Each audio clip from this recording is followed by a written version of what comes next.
Ito ang nakakagimbal na balita at pinag-uusapan ngayon sa mundo ng social media. Tila unti-unti nangang nabubunyag ang mga anomalya sa flood control project sa buong bansa. Bagamat pataas ng pataas ang pondong nilalaan para dito, ay tila lalo lamang lumalala ang mga baha sa buong Pilipinas.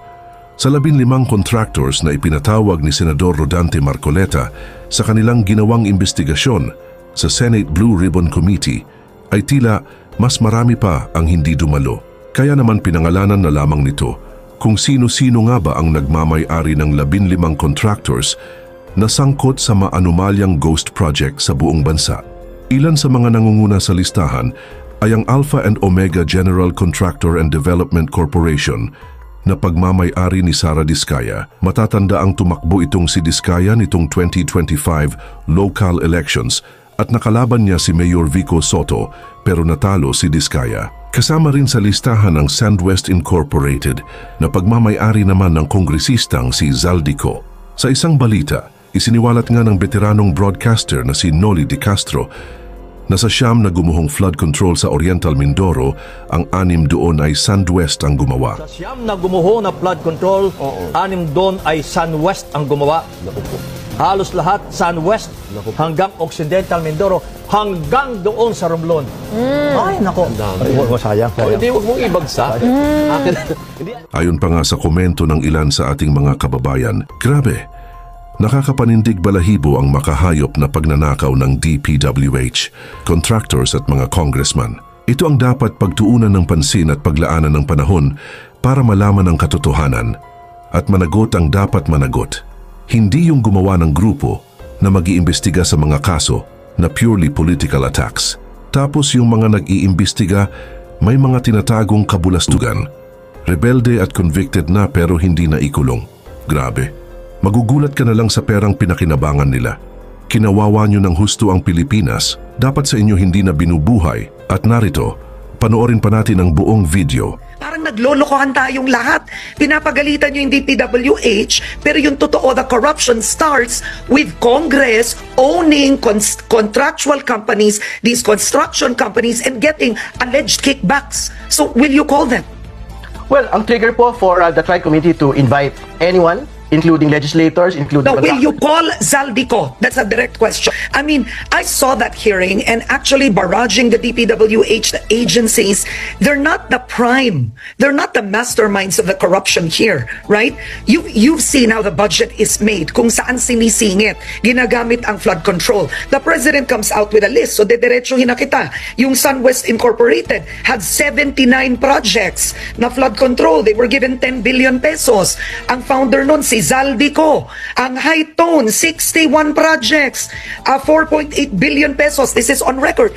Bakit di sila ang ipatawag? Parang naglolokohan tayong lahat.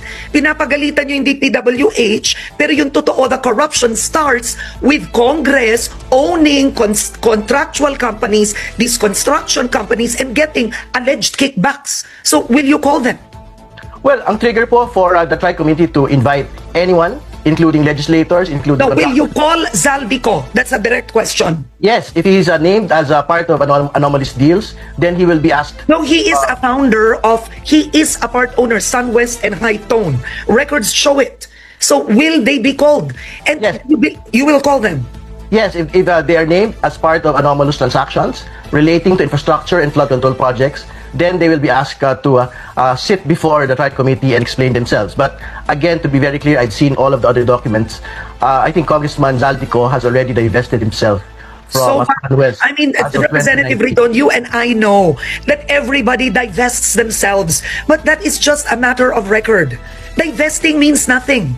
You know that. Matanda na tayo. Alam natin yun. But again, to be very clear, this divestment is the particular requirement under the law. No? So, ibig sabihin, if he is actually, again, the trigger for the investigation, whoever it is, whether a legislator, contractor, high government official, if they are named in an anomalous deal, they will be asked to sit before Congress and explain themselves. Okay, because to focus on the contractors themselves would be, I would have to say, half the justice done. Because ang contractor, hindi naman lalakas ang loob ng contractor kung walang backer yan na congressman. Alam mo naman yun. Sino namang contractor gagawa ng substandard na trabaho kung hindi siya hiningan? 'Di ba? Kinailangan na niyang magbayad in advance. So now the contractor has no choice. Well, again, these are assumptions that you are making at this point, Karen. No? We would want to be able to see it on a fact-to-fact basis, on a case-to-case basis. Ito pong actual anomalies that are being seen with the flood control project. And again, in the hearing in the briefing yesterday, the DPWH actually said that to date, the 15 contractors named by the President, they have not seen yet, as of yet, anomalies relating to substandard projects, anomalies related Then why do the investigation at all? Why waste the people's money and do it if you are not out for blood? It seems to me that, you're telling me walang problema, ba't ka pa mag-iimbestiga? Sobrang disappointed si BBM Bangag doon sa legacy niya na flood control. Sa totoo lang, yung mahigit taon na isinisigaw natin na nasaan na yung flood control, patuloy na nagbibingi-bingihan dito si BBM Bangag at sinasabihan tayo ng mga trolls, ng mga pulangaw, mga pink martini na fake news. Pero salamat naman at sa bandang huli, nauntog din ang overdose na presidente. So, kailan ba aamin itong si BBM Bangag sa pagkakamali niya? Sa totoo lang, hindi ito pagkakamali ng mga kontraktor, ng mga congressman. Kasi mahigit 1 taon nating isinisigaw nasaan na yung flood control na sinabi niya noong ikalawang sona niya. Pero tayo yung naging makasalanan. Tayo yung binabanatan ng mga alagad ni Pink Martini na mga pulangaw, mga dilangaw. So ito ngayon na natuklasan na ni BBM Bangag dahil wala na yung pagka-overdose niya na himasmasan. Kailan ba niya aminin na tama yung mga sinabi ni BP Sara na ang may hawak ng budget ng gobyerno ay 2 lang?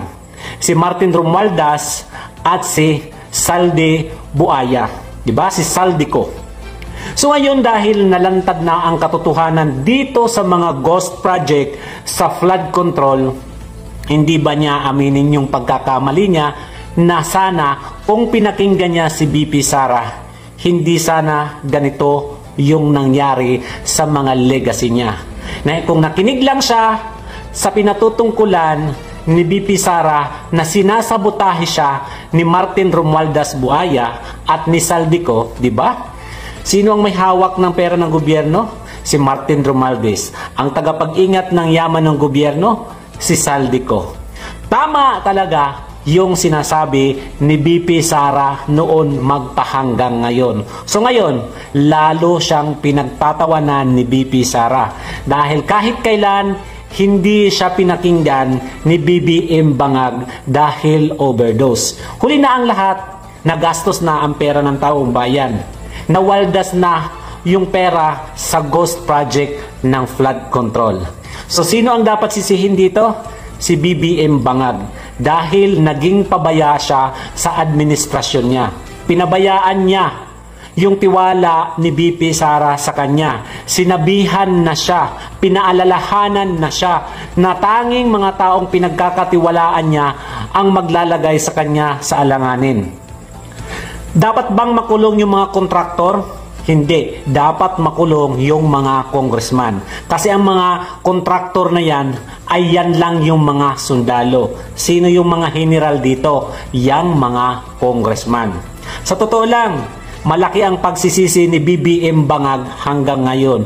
Kaka-overdose yan. Hindi mo alam kung ano yung nangyayari sa gobyerno mo.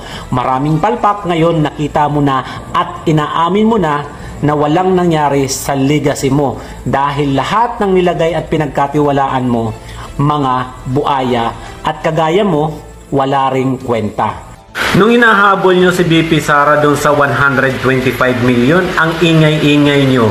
Raul Manuel, Brosas, Dilema, Trililing, Dan Fernandez, sino pa ba yan? Si Shubingi ba yun? Si Dilema. Bakit yung 125 million ang ingay-ingay nyo? yung hinahabol si BP Sara. Ngayon na bilyones na ang hinahabol sa flood control, parang mga tamimi kayo. Nasaan na kayo? Nasaan na yung gustong ipa-impeach si BP Sara sa 125 million? Pero yung bilyon-bilyon nakita na yung ebidensya kung sino yung may mga kinalaman na ahensya, sino yung may hawak ng pera, ng budget, parang ang tahimik nyo. Unfair naman yan. Unfair naman na napaghahalataan na kayo.